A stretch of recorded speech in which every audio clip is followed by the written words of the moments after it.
Namu Myoho Renge Kyo, Namu Myoho Renge Kyo, Namu Myoho Renge Kyo. Hi, friends. How are you doing? I hope you're in good health and secure. I know I've been missing a couple of days delivering videos. I know we've gotten accustomed to doing them day to day, even twice a day.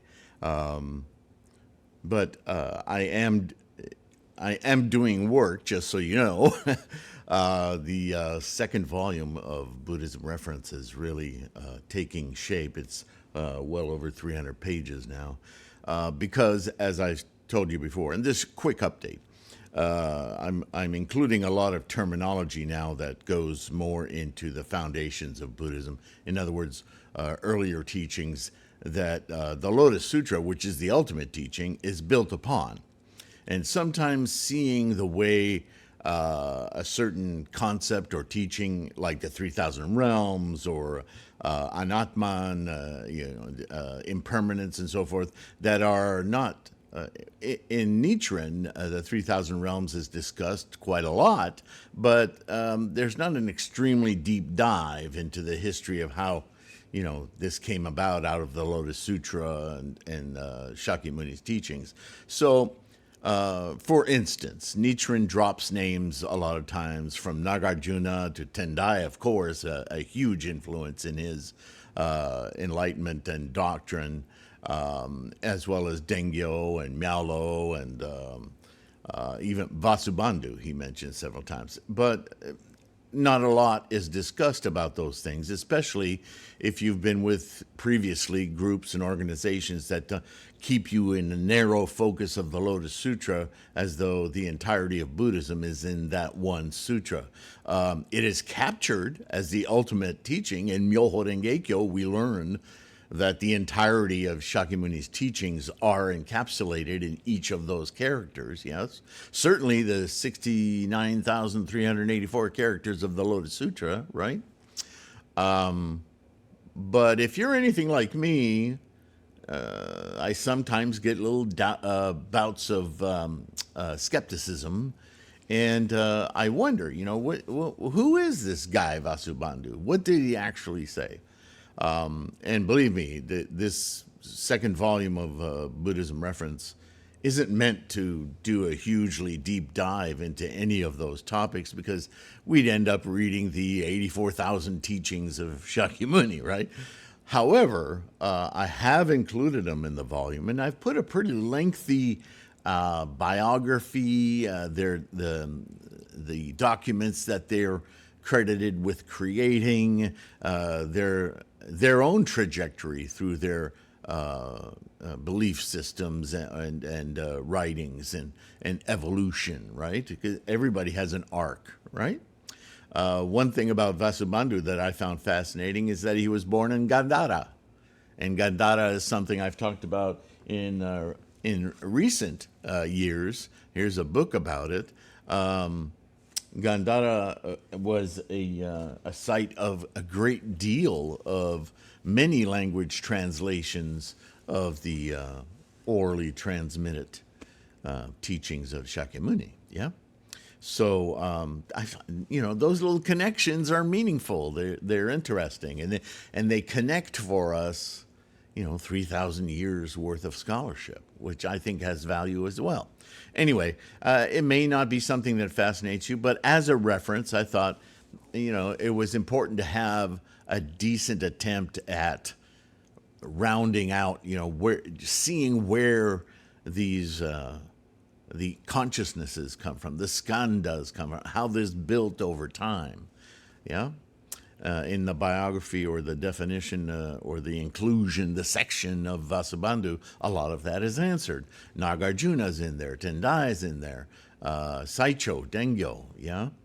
So, that is filling the book out quite a bit more.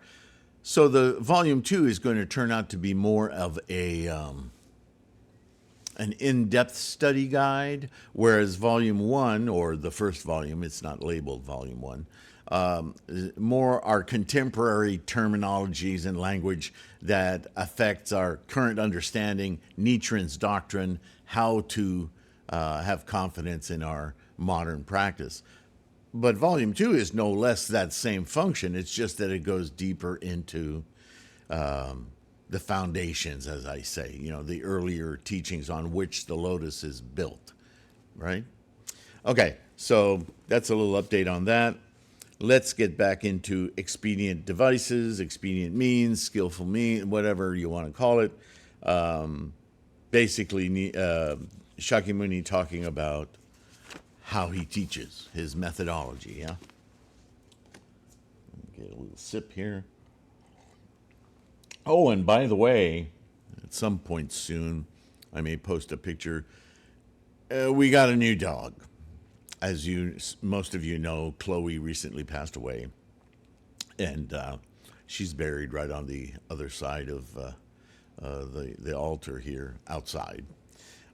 This new one is a miniature poodle.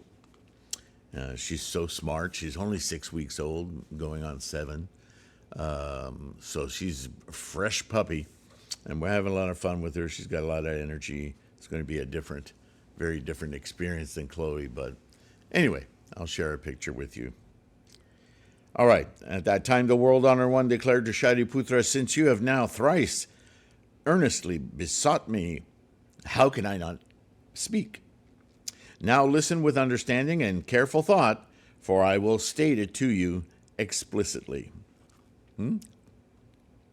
While he was speaking these words in the assembly, bhikshus, bhikshunis, upasakas, and upasikas, to the number of 5,000, straightway rose from their seats and, doing obeisance to the Buddha, withdrew.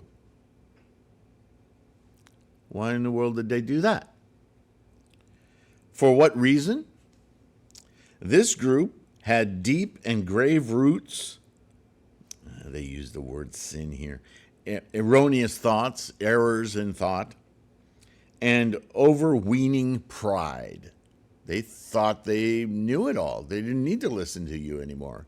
Isn't that ironic? Here is the first instantiation of a human being that has attained Buddha, enlightenment. And he's teaching. And you're voraciously learning for years these methods of understanding how the mind-body works, how to deal with the mind's vicissitudes, how to focus and concentrate, so that at one point in the future, you can become liberated from what causes all your anxieties and sufferings. That's the goal, right? And here he is about to drop. This is it. This is the ultimate. Now, I'm going to share with you how I did it, how all Buddhas did it. This is the most immediate, expeditious way for you to attain Buddha. And this group, they get up and go, thank you very much. Wonderful to see you again. Nice to see you in good health. We're out of here. I'm sure we're not going to learn anything new. Yeah, that's pretty freaking arrogant, don't you think? Wouldn't you just stick around just to hear in case? Because this is being, right, so far, this is being set up as something extremely important. Oh, but we don't need it. We know everything already. We've all known folks like that, right? Even our own moments of being that way. Shh. So they had erroneous thoughts, overweening pride, imagining themselves to have attained and to have borne witness to what they in fact had not. Having such faults as these, therefore, they did not stay. And the world-honored one, Shakyamuni, silent, did not restrain them. Why bother? They think they know what I haven't even taught yet. Wow. Bye. Right? By the way, you'll notice upasakas, upasikas, bhikshus, bhikshunis, these are very general terms, whereas in most translations, they just come out and say arhats or arhants, right? Which are bhikshus, bhikshunis, and upasakas and upasikas, but they're of a certain level, and obviously they think they are of a certain level, that they don't have anything more to learn from the teacher. Okay. At that time, the Buddha declared to Shariputra, "My assembly has no more branches and leaves. It has only firm fruit." Again, a very different translation than we've heard before, right? In H. Kern's translation, now that the trash is gone, that's quite much more, I don't know, what would you say? A visceral statement? A much more, I don't know, disdainful statement? This sounds, and you know, he's basically saying the same thing, but in such gentle terms, right? In other words, we've shaken loose all the loose matter that's going to fall from the fruit trees, and now all we have is the fruit. So thank you for being, you know, the fruit, the nurturing, the right, the great produce, whereas all the ancillary stuff that is only important to the life of the tree, but it's, you know, the season has changed, and now all we have is the fruit. It's a much kinder way to talk about it than now that the trash is gone, right? And even other translations, they say, well, now that, you know, the arrogants are gone or whatever. But here, very gentle. I've never read this this translation. Therefore, they did not stay. Having such faults as these, they did not stay. Didn't restrain them.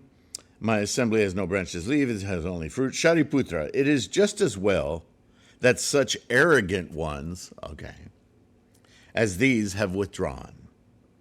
Now, listen well, for I will speak to you. Shariputra said, "Very well, world-honored one, for I am eager to hear." I'm better. Anyway. The Buddha declared to Shariputra, "A subtle dharma such as this, the Buddhas, the thus come ones, preach but occasionally, as the Adambara blossom appears but once in a while.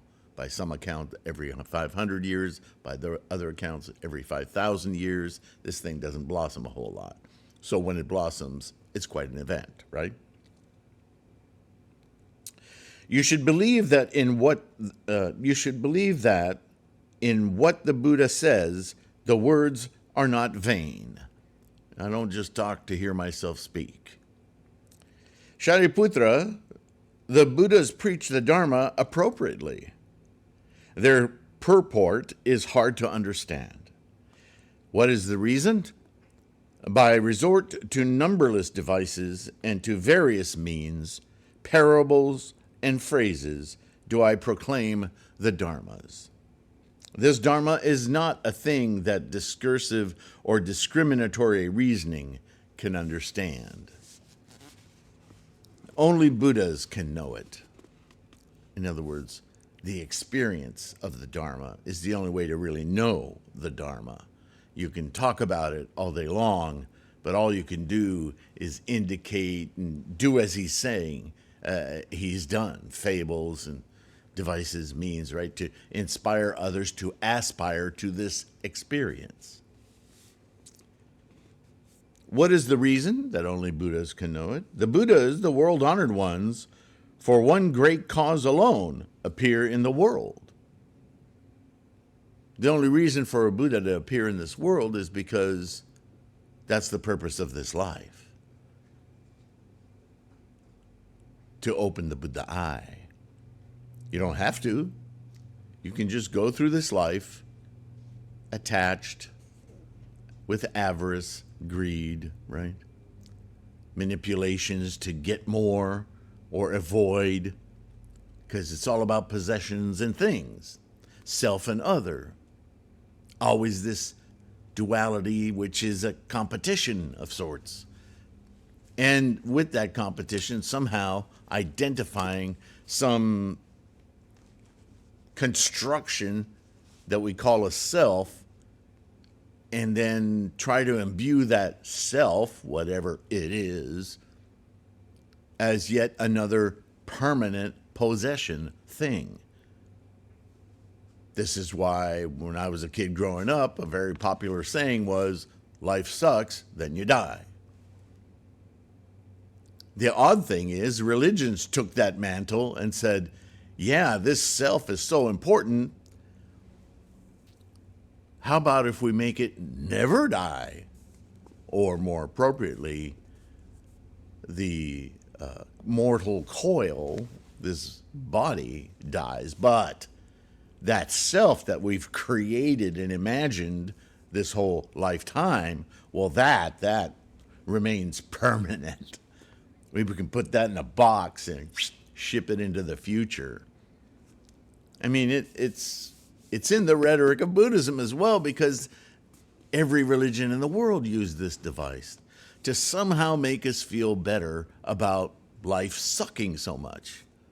Well, don't worry. When we're out of this one, we'll be in a better place. Come on. Oh, but that magical thinking is so appealing. It's so assuaging to our fears while we arduously suffer through this life. And Buddhism says, what? The only reason to be a human is to witness the amazing thing of not just being a human, but being able to witness the engine of life, the entirety of the cosmos. Have you ever seen the videos where they show a fetus, an embryo, or a fetus in a womb, and they with little tricks of video and photography, shift that image into a nebulae or a galaxy. It's amazing. It's a really, without knowing it, or maybe they did know it, or the artist knew it, in creating that, there's not just similarity, but the map of energy that is the instantiation of the human life being no different than the instantiation of stars, planets, entire systems. It's what we are. It's an amazing insight. And in Buddhism, we really, really, really get that. That every atom, every piece of energy and modality and tendency that exists in your body and apparatus to create this mind, this sentience, is no different from the same exact process. Not only the same exact process, but the exact same stuff that's been here for billions and billions of years. And will return to that compendium of stuff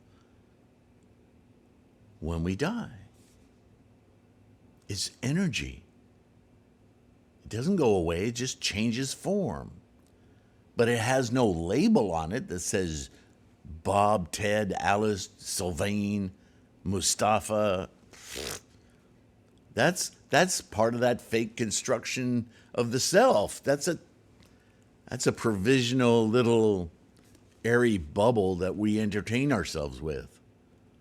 The real is constantly in momentum, right? It doesn't stay still, moment to moment to moment to moment. So,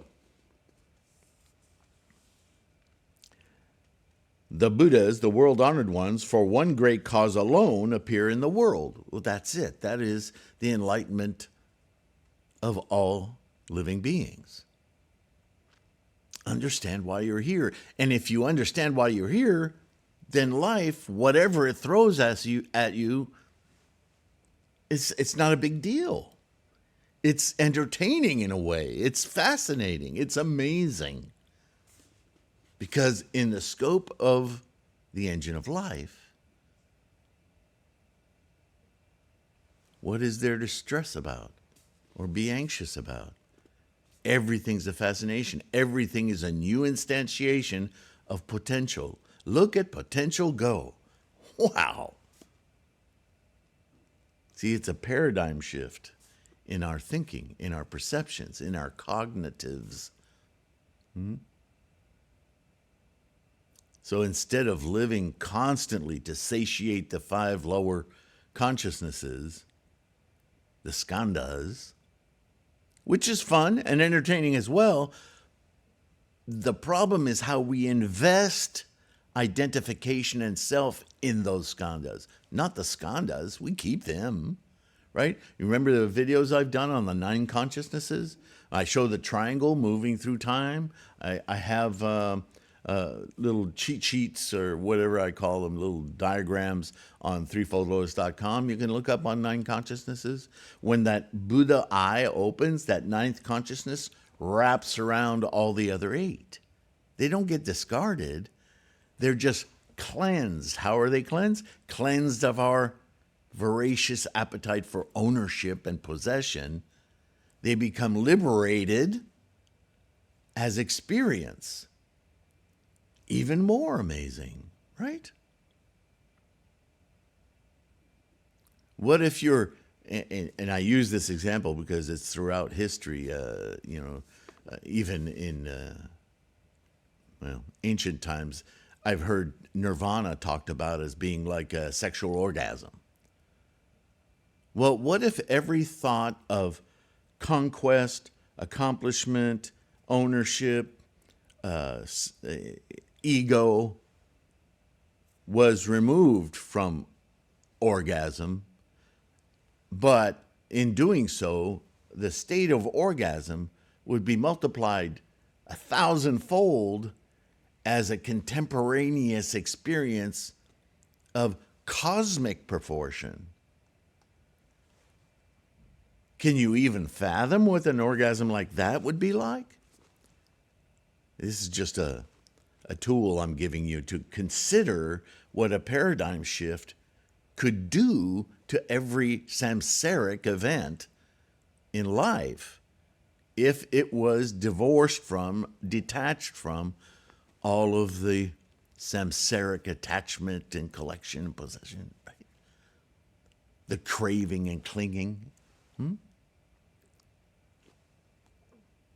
That should be reason enough. So Buddhism ultimately is how to live this life that you have right now to its fullest.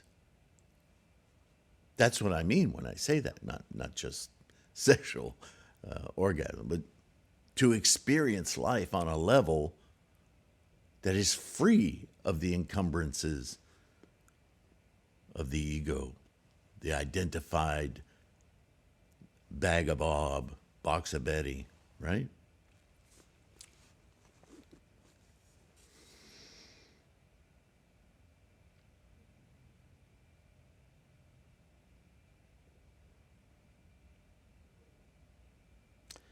The Buddhas, the world-honored ones, appear in the world because they wish to cause the beings to hear the Buddha's knowledge and insight and thus enable them to gain purity. Purity meaning liberation from that which defiles us. What defiles us? This illusion of ego and all these conditions we put around everything we experience to be permanent, to be owned, to be possessions, to get more of, right? They appear in the world because they wish to demonstrate the Buddha's knowledge and insight to the beings. They appear in the world because they wish to cause the beings to understand. They appear in the world because they wish to cause the beings to enter into the path of the Buddha's knowledge and insight. Shariputra, this is the one great cause for which the Buddhas appear in the world. The Buddha declared to Shariputra, the Buddhas, the thus come ones, teach the Bodhisattvas merely that whatever they do is for one purpose, namely, to demonstrate and make intelligible the Buddha's knowledge and insight to the beings. Shariputra, the thus come one, by resort to the one Buddha vehicle alone, preaches the Dharma to the beings. There's one way to do this, one ultimate way. There are no other vehicles, whether two or three. And that's a reference to Sravaka, Pratyeka Buddha, Arhat, right? Those were all preparatory. Those were all teaching the direction in which you should center and get a hold of your mind and your experience. Now, as Bodhisattvas, he's given us our mission statement right there.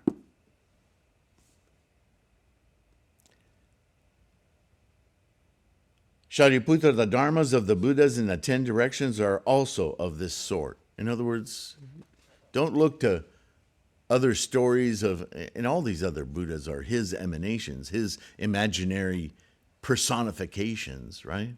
So it's all about Shakyamuni. It's all about Buddha-ness. Shakyamuni is just the one vehicle for all of us to understand how to do this for ourselves. Shariputra, the Buddhas of the past, by resort to incalculable and numberless devices and to various means, parables, and phrases, proclaimed the dharmas to the beings. Now, you might hear that as saying, well, there he is. He's saying that there's all these different ways of teaching it. But you'd be hearing that wrong. Yes, he's saying there's all different ways of teaching it, not because they're different teachings, but because they're different means, tools, reaching, what's the opening sutra? Immeasurable, innumerable meanings, speaking to the minds of sentient beings. We're all, 99.9% the same. Man or woman, there's very little difference between us unless you get physical. But mentally, we have different tendencies and conditions, but that's mostly wrapped around our physical aspects. Mentally, we're all very, very similar. And yet, we all have individual tendencies and conditions that vary. We experience things slightly differently. We have different reference points. The older we get, the more little filters we build, right? It's part of that samsaric problem. But ultimately, and this is what he's saying here, we're all going to the same place, Buddhahood. It's the one, many in body, one in mind, Itai Doshin. These beings, hearing the Dharma from the Buddhas, all attain thoroughly to knowledge of all modes, right? Shariputra, future Buddhas shall come into the world. Then they too, by resorting to incalculable and numberless devices and to various means, parables, and phrases, shall proclaim the dharmas to the beings. Just as I and you are doing right here and now, using language, analogies, stories that reflect our insights and influences and sharing them with one another. How you hear what I say is how you hear what I say. And you can inculcate that into your own insights and share it with others. Innumerable meanings. You see? These dharmas shall all be directed toward the one Buddha vehicle. These beings, hearing the Dharma from the Buddhas, shall all attain thoroughly the knowledge of all modes. Now, when he says hearing from the Buddhas, is he saying that these mythical floating beings on lotus pedestals will teach? No, he's saying the multiple Buddhas is you and I, because the Buddhas are in the mind. It's a mental experience. And he's talking to bodhisattvas because the bodhisattvas are in the unique position of experiencing the Buddha mind. That is our goal. And with that open eye of purity, clarity, understanding, remaining in the physical world can communicate this Buddha-ness to other beings. So that Buddha in your mind, in my mind, is leading us to the insights we certainly achieve, and those insights we use to spread the access to Buddha for others. Those Buddhas, the Buddhas we achieve in our minds. Does that make sense? Shariputra, the Buddhas, the world-honored ones, in the incalculable hundreds of thousands of myriads of millions of Buddha lands, in the 10 directions of present time, have many beings whom they benefit and put at their ease. He's saying it again in another way. All of us have Buddha in us. It is inherent in what we are, in our momentum. Our karma has Buddha. Every one of the 3,000 realms in a single thought moment has Buddhas. It is that which we want to experience and share. It's that simple. These Buddhas also, by resort to incalculable and numberless devices and to various means, parables, and phrases, proclaim the dharmas to the beings. These dharmas, this is a formula of propagation, right?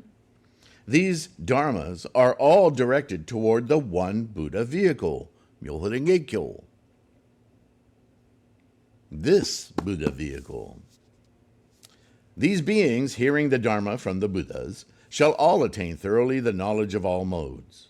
Shariputra, these Buddhas teach the Bodhisattvas merely because they wish to demonstrate the Buddha's knowledge and insight to the beings, because they wish to enlighten the beings with the Buddha's knowledge and insight, because they wish to cause the beings to enter into the Buddha's knowledge and insight. Right? Every one of them. Shariputra, I too am like this. No duh.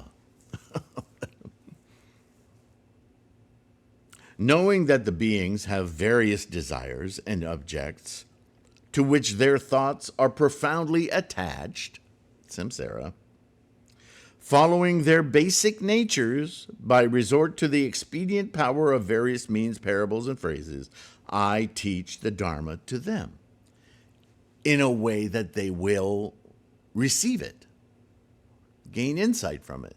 Those are the various, right?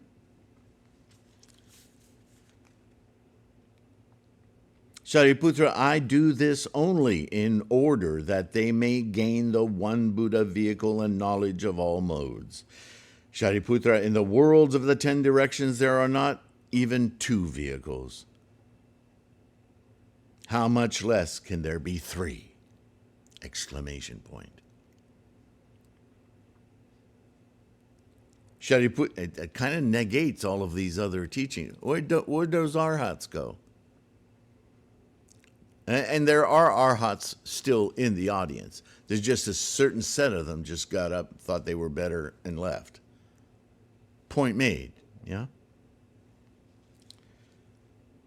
Shariputra, the Buddhas come into an evil world stained with the 5 defilements, to wit, the defilement of the kalpa, the defilement of the agonies, the defilement of the beings, the defilement of views, and the defilement of lifespan. When the kalpa is... Now, basically, he's just defined, and maybe I should put that. I'm going to mark that. I might put that in volume 2. It wouldn't be a bad idea, would it? Okay, back on track, sorry. When the kalpa... And that's basically a description of samsara. Okay? The 5 defilements... You can align with the skandhas. It's not what he's saying directly, but it would align with the delusions that we use those consciousnesses for, yeah? We'll find out. I'll get into it.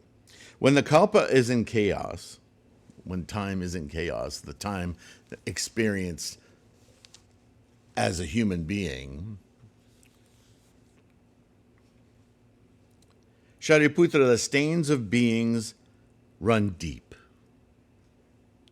And with greed, and envy, they complete unwholesome roots. Right? He's basically explaining the Four Noble Truths again and again. All life sucks. Why does it suck? It's because of the way you're experiencing it. You don't need to do that. But removing the motivations, the tendencies, the conditions that moment by moment you keep reinforcing so that you can see the truth, that's no small feat. Therefore, the Buddhas, with their expedient powers, make distinctions in the one Buddha vehicle and speak of the three, Shariputra. If a disciple of mine, thinking himself an arahant or pratyeka Buddha, neither has heard nor knows of these matters that the Buddhas, the thus come ones, teach to the Bodhisattvas alone. Wow. He is no disciple of the Buddha.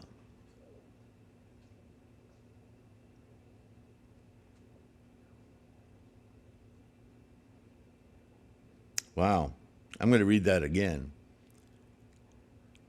Because, all of the teachings prior to the Lotus Sutra have hammered on the Hinayana, the Agama, the earlier, the Shravakas, the Pratyeka Buddhas, the Arahants, as people of incorrigible disbelief, of Ichantikas. They have scorched the seeds of Buddhahood. They'll never attain Buddhahood. So that might be what motivated those earlier people to leave, thinking, well, he thinks we're scorched and we'll never attain it, but we know we can. We know we have. This is the argument going back and forth. But what Shakyamuni was identifying is that they think too highly of themselves. They think, in other words, that they've reached the pinnacle of enlightenment, but only in samsaric terms. They're still beholden to a self, though they think they aren't.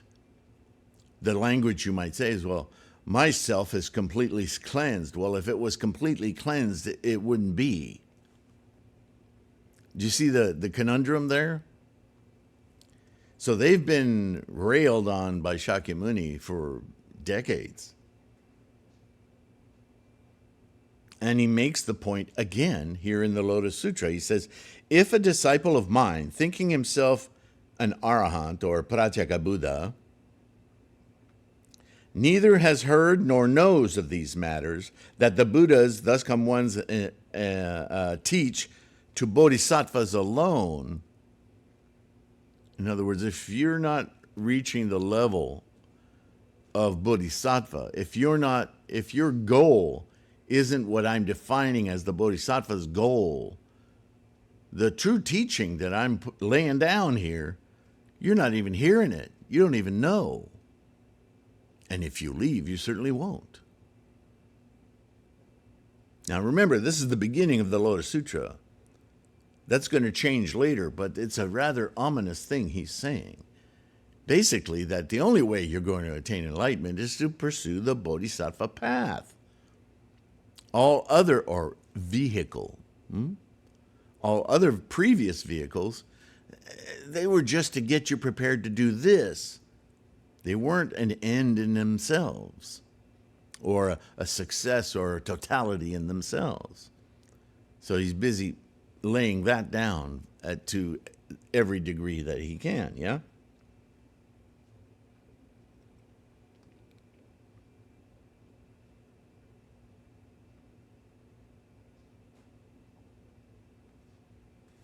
If such bhikshus or bhikshunis say to themselves, quote, I have already attained arhatva. This is my last body.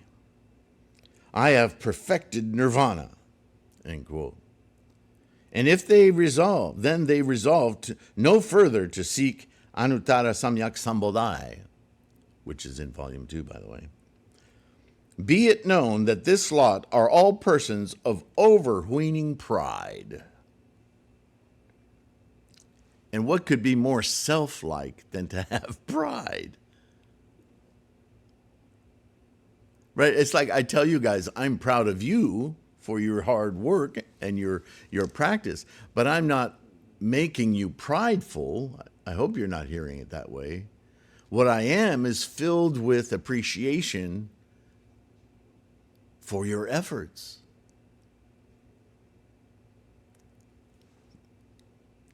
Let's see how language is slippery, though.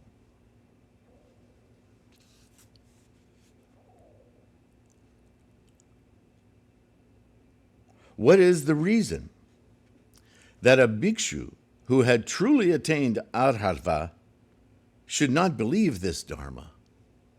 This is impossible, except when, after a Buddha's passage into extinction, no Buddha is present to challenge them, right?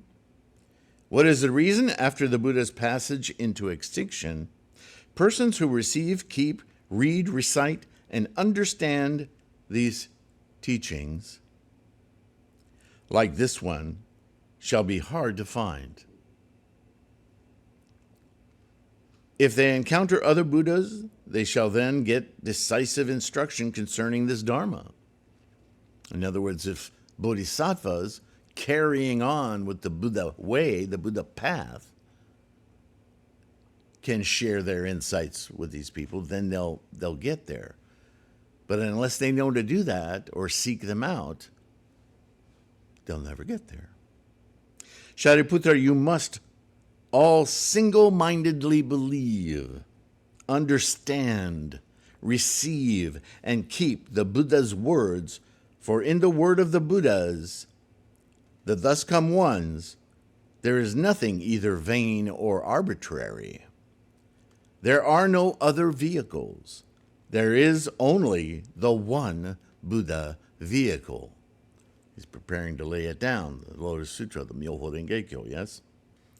At that time, the world-honored one, wishing to restate this meaning, proclaimed gathas, saying, where are we time-wise? Okay. As has been often the case, I'm going to pause here and leave the gathas for the next video, where he'll restate everything he said. Ooh, it's a long one. Restate everything he's already said, but I don't know about you, but sometimes the gathas, in their concise repetition, they seem to be more clear. That's just me. I don't know about you. Let me know in the comments what you think. The gathas, for me, often have more granularity in what he's saying. There's little, what do they call them, Easter eggs? I hate to use them, but anyway, that's a common term we have, especially in technology now, or in social media, or products, that there's little surprises that we didn't expect with whether it's software or a car or whatever. There's little hidden gems that aren't talked about except consumer to consumer, right? But I find that in the gathas, often there's a more complete yet concise version of his teachings, and oftentimes the gatha sections are longer than the written out discourse sections, yeah? So anyway, that's something that I've noticed. And although, you may be more comfortable with the discourse section, it seems to be more stumbling of language in the translations there. But, and one final note, I'm really fascinated that this Leon Hurvitz translation has used such really different rhetoric to say the same thing. It's all in there, though. Anyway, I hope you're enjoying this and it's useful to you, because that's the whole purpose of this resource. In saying that, a quick reminder, like and subscribe. It's a very powerful influence to the algorithms so that we can get these resources to more people. Lists of links to the vastness of the resource in free podcasts, free information, threefoldlotus.com, bookstore, so on, all in the description. So please avail yourself to that compendium of stuff. Every one of us learns differently. Sometimes going and downloading a PDF of 1 or 2 or 4 pages and reading through it is something we can reread and even use in discussions with others. Sometimes it's just sharing the video with others and talking about it. Some of us work really well with podcasts while we're doing other things. I like to focus, but we all work differently is what I'm saying. So I'm trying to provide every kind of resource I can to help build your confidence that you know what you're doing and that you're doing it excellently. And that's what makes me well up with gratitude and appreciation for your practice. That's what I mean.